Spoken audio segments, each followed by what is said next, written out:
Good morning. It's really great pleasure to be here at your SOER 2024 conference, and really my first country visit also to Ireland at the same time, so really a pleasure to be here. And thank you, Laura. I mean, it was really great introduction for your report. And Andy, I mean, the run-through of the key insights on your Irish State of the Environment report. And I really wish to congratulate the Irish EPA for your great report. I have not read it all, not the 400 pages plus, but I would say that the comprehensiveness and clarity of its key messages and the outlook is really, I mean, worth applauding. And in the report, you also appreciate the work being done during the several decades, as this is your, I mean, State of Environment report, but also being very clear where further work is needed. And indeed, there is a lot to be done. Of course, we at the European Environment Agency, I hope it works, yes, in the Copenhagen, we are a 30 years old agency.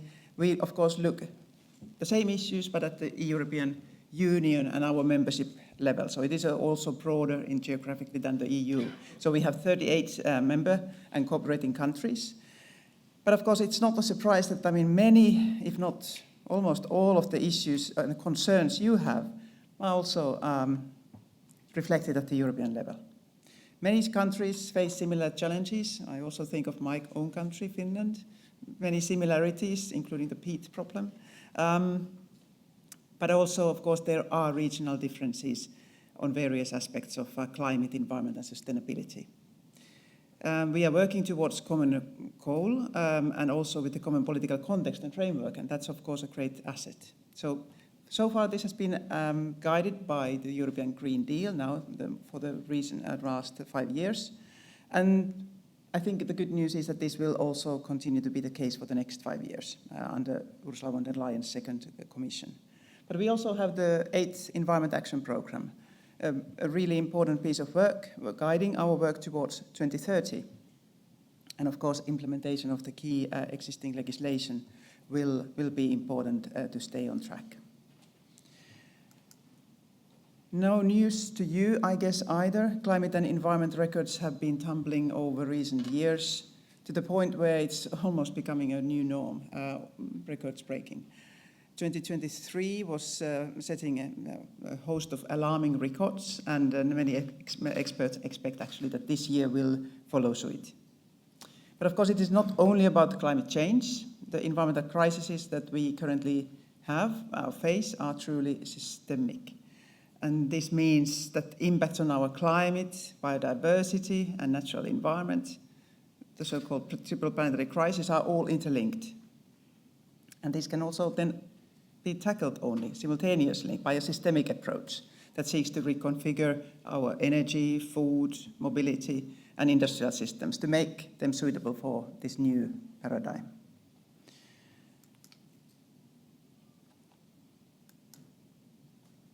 As said, the European Union's 8th Environmental Action Programme guides the European environmental policy towards 2030. And our task is to monitor progress towards those targets. Last December, we published the latest indicator report, and it is not a very good picture. So it still shows, I mean, that there's still a long way to go if we are to meet our 2030 targets. This graphic illustrates here how the 28 headline indicators are grouped in 6 clusters, reflecting the 8 EAP priority objectives, climate change mitigation, adaptation, regenerative circular economy, zero pollution, production and consumption impacts, and the so-called EAP enabling conditions. And without going into any further details, the colors perhaps tell the story. Greenish means we are on a good track. Red or orange, that no, we are not. It is unlikely but uncertain to be that we are meeting the targets.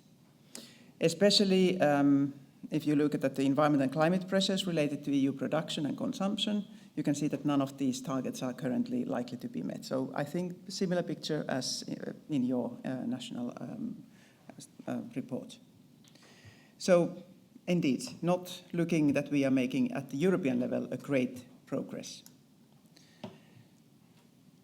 Of course, the EU as a whole, and it resonates with the Irish National Target Committee to achieve the climate neutrality by 2050 at the latest, along with the intermediate target to reduce greenhouse gas emissions by at least 55% by 2030 compared to the 1990 levels. Targets are ambitious, but they are also very, very necessary to hold on the global pathway to limit the impact of the global warming. So the EU has to do its share. And at the same time, to convince the international partners to really do and follow suit. We are currently analyzing 2023 data for publication in this autumn, but this graph shows the net greenhouse gas emissions they were 31% below the 1990 levels. So it tells, of course, that there has been a great progress, but also underscoring that 70% of the required effort needs to be realized within the next 28 years towards 2050, so which is less than a generation. And thinking of all the investments that are needed, this is really a short time. And of course, to meet the 2030 targets, there is an imperative need to more than double the annual reduction effort seen since 2005. So we need to speed up and scale up the effort at the EU level also dramatically. But of course, there are also some really encouraging signs. For example, the doubling of annual emission reduction between 2005 and 2022 compared to the preceding phase, so we are sort of seemingly speeding up. Certain technologies are gaining momentum. You spoke about wind, and I saw also a picture of solar panels. So they are really, they have a great potential to redefine our electricity landscape. Electrification of transport, of course, even heating is going faster than ever. And industry in general is working on low carbon solutions. And despite these immense challenges to meet our ambitious targets, we possess the necessary means to rise to the occasion. But we need to simply act now, so the decisions have to be taken. And of course, climate change is caused by human activities, and the solutions hence have to also be driven by human activities and decisions. These are some examples which is illustrating what kind of speed up and scale up we need to have. If you look at the reduction of the energy consumption, we have to quadruple our progress in order to meet the 2030 targets. Increase of renewable energy, triple the progress for the target. And of course, at the LULUCF sector, so land use change and forestry sector, we even have to reverse the trend. It will be a challenge to enhance CO2 removals through our forests and soils in the coming years. So we really need to see how we can manage this critical resource. But in order to reach climate neutrality, we absolutely need to invest in nature-based solutions that can remove CO2 from the atmosphere. And of course, there may be also space for technological solutions, but they will not come early enough for the 2030 target. But of course, as said, everything is connected, and it's no coincidence that the global warming advances, so does global biodiversity declines. So, of course, this is just one of the many factors, but highlights once more that the issues are interconnected. The challenges are interconnected. And I think this is very much also front and center of the Irish State of the Environment report presented just a minute ago. So, according to our latest State of Nature report in the EU 2021, 81% of Europe's habitats and 39% of the bird species are in poor or bad conservation status. So similar figures, I believe, than in your national report. And like you presented, we really need to overhaul our key systems, including agriculture and production, in order to halt and reverse the loss of biodiversity and ensure that nature continues to provide vital ecosystem services that we really, humankind, needs. Many vital species, habitats and ecosystems, as said, in Europe are threatened by urbanization, so urban sprawl, unsustainable farming and forestry, and of course pollution still also being an issue. Roads, railways, urban areas and agricultural land fragment whole Europe's landscape and hindering the movement of species. And of course we have great directives, I mean Birds and Habitats Directive in particular, offering protection to around 2,000 species and habitats. And this, what is it at heart is the EU's Natura 2000 network of protected areas, and it's currently making up of 18% of the EU's land and area and 10% of the marine territory. But we need to also here scale up.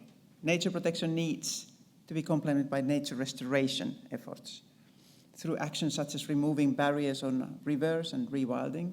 I guess it's also a sort of issue here in Ireland. To take nature protection and restoration one step further, of course there has been now adopted nature restoration law. It was an exciting lawmaking saga. And it is calling all member states to develop national plans to restore at least 20% of EU land and sea by 2030, and all ecosystems that need restoration by 2050. So really ambitious goals. Also now really a tight timetable also for the member states, so I think a common challenge all over Europe. But of course, I mean, natural environment also provides solutions. So some of the impacts of the climate change, such as the heat islands and urban flooding, can be mitigated through these nature-based solutions, including green spaces on cities. So we should also remember to value that. Europe's waters. Yesterday we published our State of Water report, which is telling quite a grim picture. Europe's waters are under significant pressure, presenting really serious challenges to water security now and in the future. There are indeed differences, as you can see, but overall, I mean, of course, the worsening, I mean, aggravating climate change, the impacts that we already see are especially, of course, putting Southern Europe in a very, very difficult position. Of course, the waters are impacted by many kinds of pressures, chemicals, predominantly from actually atmospheric pollution from coal-powered energy production, and diffuse pollution from agriculture. And this map shows water exploitation in the summer of 2019. And when water exploitation is higher than 20%, over-exploitation is actually taking place. So it is not an immediate issue in Ireland, but of course there are, you can see, regional inequalities in Europe, across Europe, in many environment, climate and sustainability issues. Severe flooding in Central Europe this year has resulted again in fatalities and significant economic and other damage and disruption. And again here, the nature-based solutions should be expanded to enhance water retention and slow the flow of intense rain to mitigate flooding. And I think Ireland has had its experience of massive flooding as well, although you are more than used to deal with water and excess of water, I understand. Air pollution. Inequalities again, if you see the whole European map. And of course, this is not to undermine, indeed, I mean, although in comparative terms, I mean, Ireland is doing very well in comparison to Eastern and some Southern European countries. As you very well explained, there are still situations where especially the WHO limits are being also exceeded here in cities or in specific meteorological conditions. Same in my country, which is boasting about being the cleanest air in the world. So it is not an issue that we can simply set aside. Exposure to air pollution, as we heard, translates in a series of impacts on human health, being the most serious, I mean, of course, deaths. And our agency has been estimating the mortality attributable to exposure to air pollutants in the last 10 years using the WHO recommendations. And the latest calculations from year 2021 estimate that 253 deaths in the EU 27 are attributable to the exposure of the small so-called fine particles, PM2.5. And then a bit lower numbers, but still significant for nitrogen dioxide or ozone.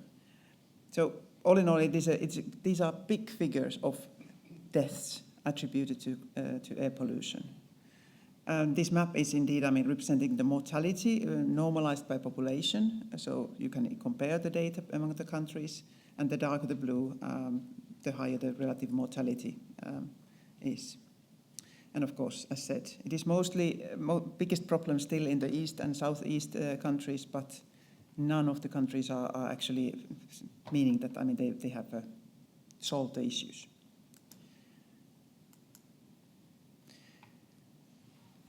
One Health was also mentioned in your report. And yes, we need, of course, collaboration, and also collaboration between disciplines and different policy fields. And One Health is clearly an example of that. Of course, collaboration all in all is a key for our agency and the IONET network, where also Ireland is really, APA in particular is actively participating, is key for our work. The European Climate and Health Observatory that is mentioned here on the slide is a partnership between the European Commission, actually the DG's Health, so Santé, the European Environment Agency, and several other organizations. Online platform with easy access to a wide range of relevant tools, data, and other resources related to climate change and health. So it's one example of this One Health approach. Of course, aims to support Europe in becoming more resilient to health impacts of climate change. We are also part of the so-called One Health agency, so there are other EU agencies working on especially on chemicals or medicinal products. So EFSA, also Parma agency on the food safety, ECDC on the transmittable diseases, EMA at the medicines agency in Amsterdam, and ECHA in Helsinki. So of course, traditionally this One Health concept has been mainly about the animal health versus human health. But lately, the role of environment is being increasingly recognized also at the global level. And we are increasing our work on these interactions. And of course, if we take this One Health approach, including focus on environmental risk factors, this is fundamental to reduce the incidence and cost of infectious disease outbreaks, but also to reduce the environmental burden of disease, for example, from air pollution, from non-communicable diseases.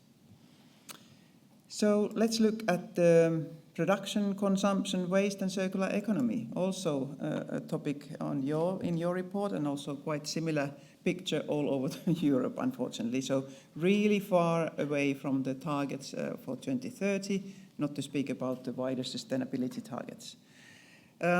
Europe is all in all very heavily reliant on natural resources to provide materials, food and fuel, and this comes with the significant environmental and climate impacts. And of course, not only here in Europe, but also globally, where our production is partially coming from, or the products that we use. The scale of impact linked the way material resources are extracted and processed for our global economy is very significant. Levels of global material extraction continue to rise massively, with major impacts across the most significant dimensions of this so-called triple planetary crisis. Biodiversity loss is where the resource issue is most serious, with over 90% of total land use underpinning loss of natural capital. Some, of course, reasons to be more optimistic. Following steep increases in resource consumption in the past, Europe's material footprint has sort of stabilized in the recent years. So at least it's not exploding. So there's a modest decoupling of EU resource consumption from economic growth, but only a modest. And this is, of course, even somewhat the decoupling is good, but it is not enough to deliver on our environment and climate goals. For this, we will need absolute decoupling. If you look at the 4 indicators mentioned here on the slide, the development has been basically largely flat since 2010, which is not in line with the existing EU targets at all. Member states have, nevertheless, introduced some novel interventions to further their own circular ambitions. And now, of course, also the new Commission is clearly putting a lot of emphasis on circular economy. Circular Economy Act is being mentioned in the political guidelines. And of course, we need also the single market for the circular economy. But also, how can we really, cultivate and leverage the front-runner innovations, as these of course, I mean, whatever is innovated in one country could be also useful for another's. So here we also play a role as an agency. And of course, the one option, the introduction of targets in areas other than waste collection and recycling, would raise the priority of circular economy actions and investments also for national authorities. But waste is indeed an area of concern also in many countries. Again, maybe the picture is not that bad for Ireland. It's sort of a medium class, like also northern and western countries. But basically, it is not. Again, these inequalities are clear, but very few countries are actually on track for both targets on circular economy. As said, Ursula von der Leyen's new commission is highlighting the need for competitiveness and strategic autonomy in Europe for going forward. And here, circular economy, of course, can play really a major role. So it is basically the way to decouple resource consumption from economic growth and help us also in this so-called strategic autonomy. Fossil fuels, of course, play still a big role. I was a bit surprised, and yes, it's not so good news from Ireland, how your energy portfolio is still being built. But I mean, of course, largely Europe is moving away from fossil fuels. And that brings, of course, new challenges also for the so-called critical raw materials. So, of course, moving towards higher recycling rates will secure much needed material resources for Europe's own economy and will help to reduce greenhouse gas and other emissions. And, of course, less need for virgin resources to be extracted and processed. And, of course, circular economy, it has really this clear and big promise to decarbonize our economy, but also to dematerialize the economy. So, for example, instead of owning products, cars, whatever, sheets, clothes, going more to the service model is perhaps something that we are still far away, but by 2050, surely, hopefully, we have a different business models. As already said many times, environmental crises that we currently face are truly systemic. So, impacts on our climate, biodiversity, the pollution, impacts on our natural environment are all linked and can only be tackled simultaneously.